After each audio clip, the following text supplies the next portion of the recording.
It was said that Leonardo was quite bitchy, if I could say that word, and that he was, quite mean to him, and he was writing things in his notebook about how terrible Michelangelo was. And Michelangelo was so upset, he just moved to France and said, I can't deal with this guy anymore.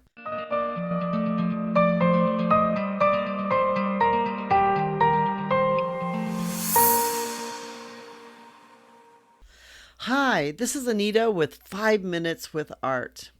Today I want to tell you a little bit about two of my favorite artists, Michaelangelo and Leonardo.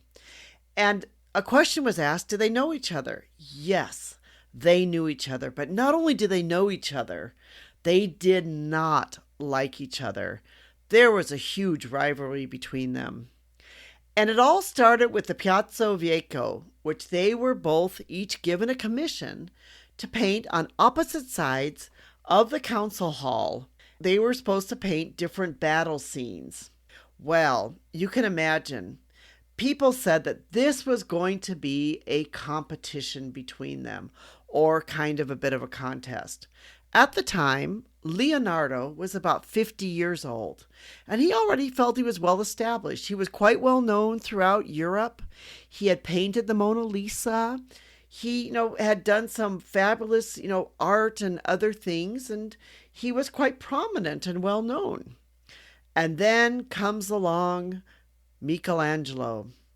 They put the statue right outside the Palazzo Vico, and there it was. And Leonardo wanted them to kind of take that statue down. He felt like this was sort of a front for him. But no, they didn't. Instead, Michelangelo got a commission to paint on the opposite side of the room. So they were supposed to paint side by side. And at this time, Michelangelo was only about 29 years old.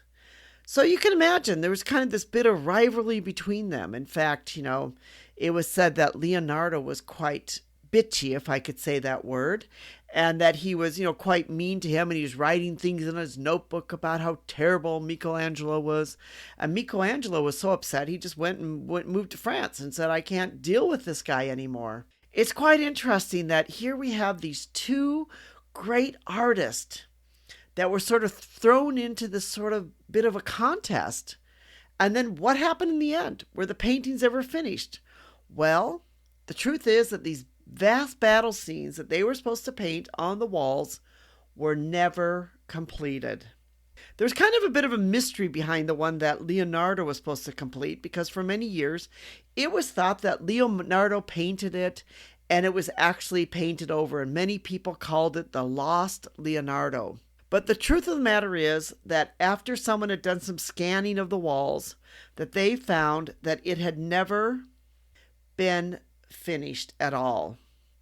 It was Giorgio Vasari, who actually ended up painting it, but he actually was not a very good painter, because the painting that's on there now is kind of a bit flat.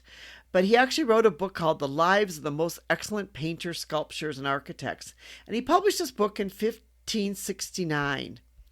And in there, he said this about Leonardo. He said, truly marvelous and celestial was Leonardo, the son of Sir Pietro da Vinci, and in learning and in the rudiments of letters, he would have made great providence if he had not been so variable and unstable. For he set himself to learn many things, and then after having begun them, abandoned them.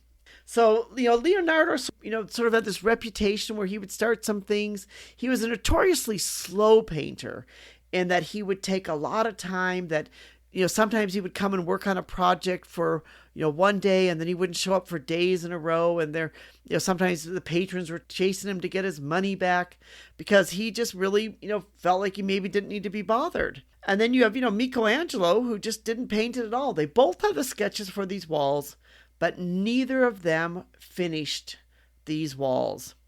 And I kind of feel like the moral of this story was that they kind of did this contest between these two great artists, and they both just walked away and said, we're not doing it. So that's the story of the rivalry between Leonardo da Vinci and Michelangelo. The 5 Minutes with Art podcast is brought to you by AnitaLouiseArt.com, We'll put a link below to our blog and to our website in the description. Thank you so much for listening. We truly do appreciate your support, and we hope that you've enjoyed joining with us for 5 minutes a week to be able to learn some interesting facts and other things about art and the art world. Share this podcast with your friends and let them know about it. And we hope that you will also subscribe and become part of our community. Thank you again.